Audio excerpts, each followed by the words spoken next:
The coffee shop was suffocating with noise and bodies pressed too close together. Daniel Carter sat hunched over his laptop in the corner booth, his fingers frozen above the keyboard, staring at the blinking cursor that mocked his inability to write a single coherent sentence. The deadline for his article was in 6 hours, but his mind kept drifting to the empty apartment waiting for him, to the silence that had become his only companion since Sarah left. It had been 8 months since his wife walked out, taking their daughter Lily with her.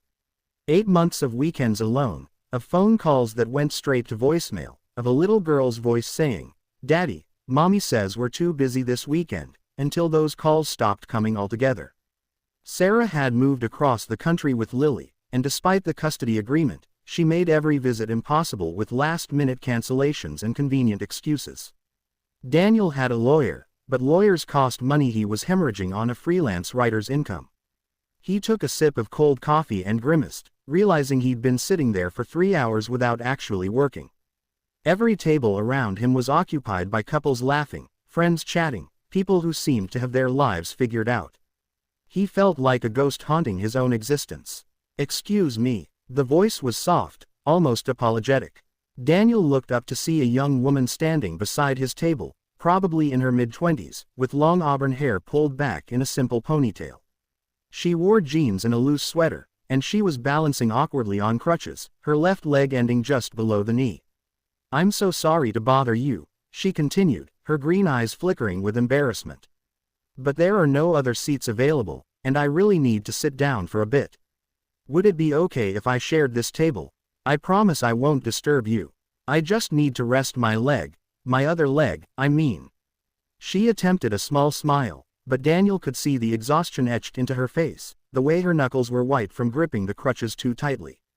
Daniel's first instinct was to say no. He wanted to be alone with his misery, to wallow in the comfortable darkness of his thoughts. But something in her expression stopped him, a vulnerability he recognized because he wore it himself every day. "Of course," he heard himself say, quickly moving his scattered papers and coffee cup to make room. "Please, sit down." Relief washed over her face as she maneuvered herself into the seat across from him, propping her crutches against the wall. She let out a long breath, closing her eyes for just a moment. "Thank you so much. I've been on my foot, all day, and the phantom pain gets worse when I don't rest." She caught herself, shaking her head. "Sorry, that's probably too much information for a stranger." "It's fine," Daniel said, and meant it. There was something disarming about her honesty, the way she acknowledged her situation without dwelling on it. "I'm Emma," she said, extending her hand across the table. "Daniel." He shook her hand, noticing how cold her fingers were. They fell into a comfortable silence, Emma pulling out a worn sketchbook from her bag while Daniel pretended to work on his article. But his attention kept drifting to the woman across from him, watching as her pencil moved across the page in confident strokes.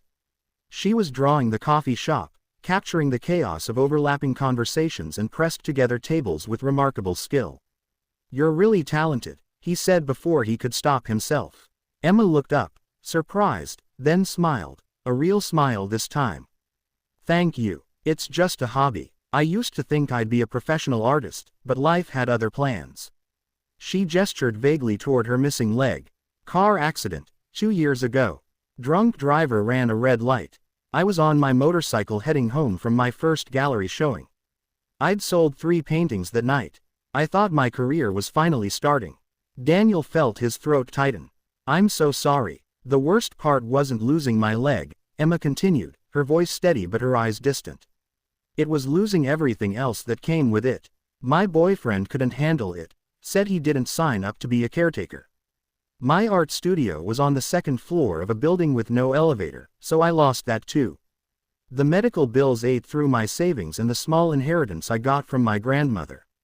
I spent a year in physical therapy, learning to walk again, learning to do everything again. By the time I could function, my confidence was gone. I haven't painted anything real in 18 months. Daniel found himself leaning forward. "But you're still drawing. Sketching is different," Emma said quietly. "It's safe. It doesn't demand anything from me. Painting requires hope, and I'm not sure I have that anymore." The words hung between them, heavy with shared understanding. Daniel recognized that particular brand of hopelessness, the kind that seeps into your bones and makes you forget you were ever anything else. I get that, he said finally. My daughter is 7 years old, and I haven't seen her in 4 months. My ex-wife moved to California and makes it impossible for me to visit. Every court date gets postponed, every video call gets canceled. I'm paying child support, paying lawyer fees, and drowning in this apartment that's too expensive because I signed the lease when I still had a stable job. I used to be a columnist for a major magazine. Now I write clickbait articles about 10 ways to organize your kitchen for websites that pay $50 per piece. Emma's expression softened with empathy. What's your daughter's name? Lily, Daniel said, and just speaking her name made his chest ache. She loves butterflies and terrible knock-knock jokes. She used to wake me up every Saturday morning by jumping on my bed and demanding pancakes. I haven't heard her laugh in person in so long I'm starting to forget what it sounds like. She knows you're trying, Emma said gently. Kids understand more than we think they do. Even if she can't see you now, she'll remember that you never stopped fighting for her. Daniel wanted to believe that, but belief had become a luxury he couldn't afford. Still, something about sitting across from this woman, this stranger who understood loss in a way most people couldn't, made the weight on his chest feel slightly lighter. They talked for hours, long after Daniel's deadline had passed, long after Emma's coffee had gone cold.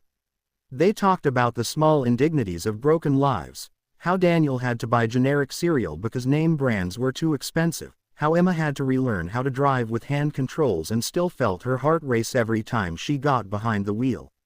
They talked about the people who had disappointed them and the dreams they'd carefully packed away because looking at them hurt too much. When the coffee shop announced they were closing, Daniel realized he'd laughed more in the past 4 hours than he had in the past 8 months. This was really nice, Emma said as she gathered her things and positioned her crutches. Thank you for letting me share your table. Wait, Daniel said impulsively. Would you want to do this again? Meet here, I mean. Same time next week. Emma studied him for a moment, and Daniel worried he'd overstepped. But then she smiled, that genuine smile that lit up her whole face. I'd like that. Same table, Daniel confirmed. He watched her make her way through the emptying coffee shop, navigating the chairs and scattered bags with practiced ease. As she pushed through the door into the evening darkness, she turned back and waved. Daniel waved back, feeling something he hadn't felt in a very long time, a small flutter of anticipation, like maybe next week was something worth looking forward to. That night, back in his too expensive apartment, Daniel opened his laptop not to write his overdue article, but to compose an email to his lawyer about scheduling another court date. And in her small studio apartment across town, Emma pulled out her paints for the first time in 18 months and stared at the blank canvas, not quite ready to make the first brushstroke, but ready to believe she might be someday. Sometimes healing doesn't announce itself with trumpets and revelation. Sometimes it starts with a simple question, can I share this table? And sometimes, the answer changes everything. The coffee shop became their sanctuary. Every Tuesday evening at 6 o'clock, Daniel would claim their corner booth, and Emma would arrive 15 minutes later, her sketchbook tucked under her arm. What started as companionable silence evolved into the kind of friendship that reaches into the broken places and says, I see you, and you're not alone. 3 weeks into their routine, Emma arrived looking more exhausted than usual. She collapsed into her seat with a heavy sigh. I got rejected from another job today. They said I was overqualified, which is code for, we don't want to deal with your disability. That's the 14th application this month. Daniel set down his coffee. What kind of work are you looking for? Anything that pays rent, Emma said bitterly. I've been surviving on disability payments and the occasional commission for digital art, but it's not enough.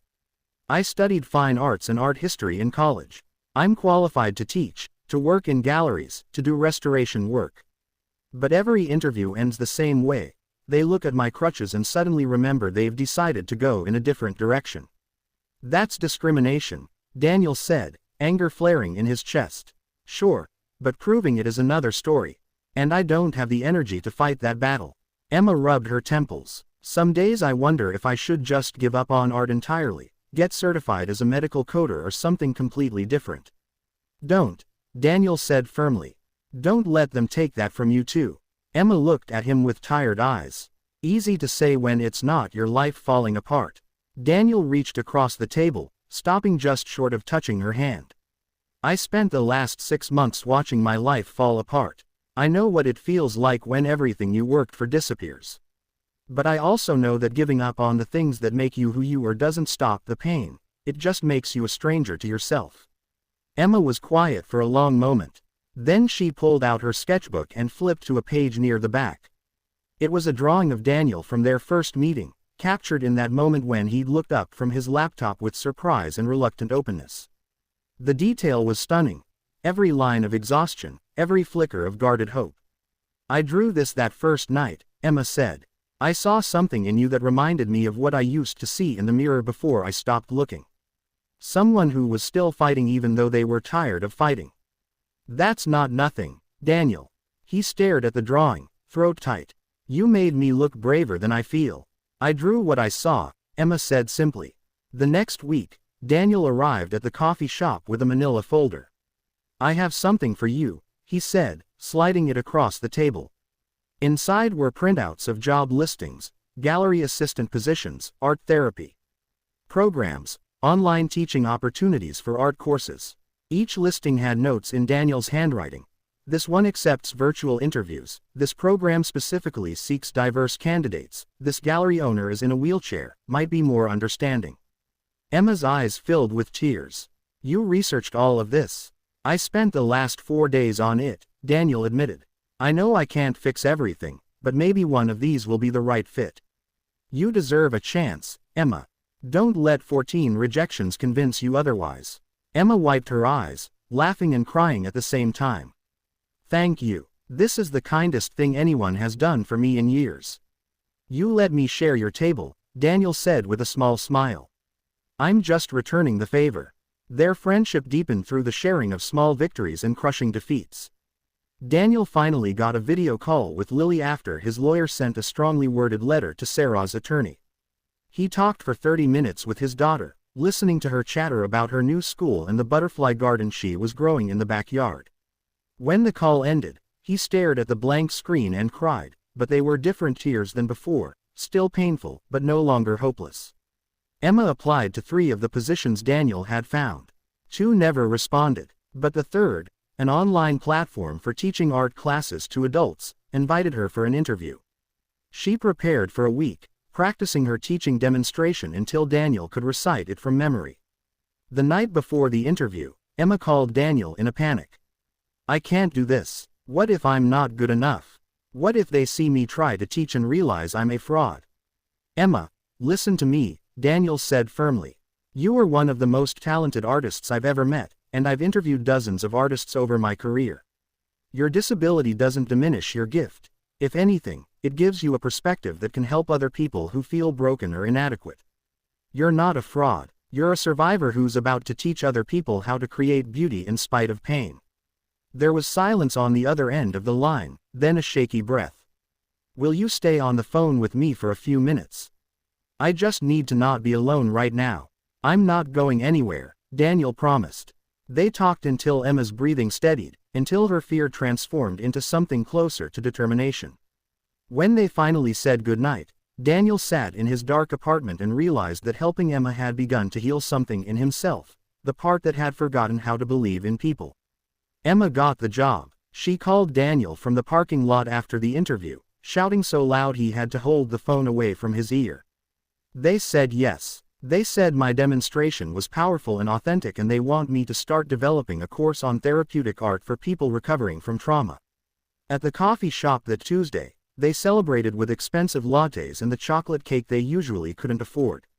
Emma was radiant, talking a mile a minute about her ideas for the course, the students she hoped to reach, the possibility of finally paying her bills without panic. This is just the beginning, she said, squeezing Daniel's hand across the table. You helped make this happen. Don't think I don't know that. You did the work, Daniel said. I just pointed in a direction. You believed in me when I didn't believe in myself, Emma corrected. That's everything. As winter turned to spring, their corner booth witnessed the gradual transformation of 2 broken people into something stronger. Daniel picked up better freelance contracts through connections Emma made in the online art community. Emma started painting again, small pieces at first, then larger canvases that poured with color and emotion. She sold her first painting since the accident to one of her students, a woman recovering from breast cancer who said Emma's work made her feel seen. One Tuesday evening, Daniel arrived looking shaken. Emma took one look at his face and closed her laptop. "What happened?" Sarah called, he said, his voice hollow. "She's getting married. She wants Lily to call her new husband Dad. She said it would be less confusing for her." Emma's expression hardened. "She can't do that. You're Lily's father. She said I can object if I want, but it would mean another court battle, more lawyers I can't afford, more time Lily watches her parents fight. She said maybe I should just let Lily have a stable family." "You are her family," Emma said fiercely. "Biology and showing up and loving someone even when it's hard, that's what makes a parent. Some guy marrying her mother doesn't erase you." Daniel's eyes were wet. "But what if Sarah's right? What if I'm being selfish by holding on? Maybe Lily would be better off with a father who's actually there." Emma reached across the table and took both his hands in hers. "Listen to me, Daniel Carter. You are not giving up on your daughter. I've watched you fight for her every single day for months. I've seen you take on extra work just to afford court fees. I've heard you read her bedtime stories over video chat even though it breaks your heart. That little girl needs to know she has a father who never stopped trying, even when it was impossible. You don't let Sarah rewrite history just because she found someone more convenient." "I'm so tired," Daniel whispered. "I know," Emma said gently. "But we're going to figure this out. We'll call your lawyer tomorrow. We'll find legal aid resources. We'll write to every family advocacy group if we have to. You didn't let me give up, and I'm not letting you give up either. That's what this table is for, holding each other up when we can't stand on our own." That night, Emma went home and painted through the dawn. The canvas showed a man and a little girl holding hands, walking through a field of butterflies. She titled it, "Distance Cannot Sever," and hung it in her studio where Daniel would see it during their next video chat. Daniel called his lawyer, who connected him with a nonprofit that helped parents navigate custody disputes. They took his case pro bono. It would be a long fight, but for the first time, he wasn't fighting alone. The following months brought small miracles and hard-won progress. Emma's online courses became popular enough that the platform offered her a permanent position with benefits, real health insurance for the first time since the accident. She moved into a better apartment with an elevator and enough space for a proper studio. Her paintings started appearing in online galleries, and she began receiving commissions from collectors who appreciated her raw, emotional style. Daniel's breakthrough came on an ordinary Thursday when his phone rang with a California number. It was Lily, calling from her mother's phone without permission. "Daddy." Her voice was small and unsure. "Mommy said I'm not supposed to call you, but I miss you. Why don't you visit me anymore?" Daniel's heart shattered and reassembled itself in the same instant.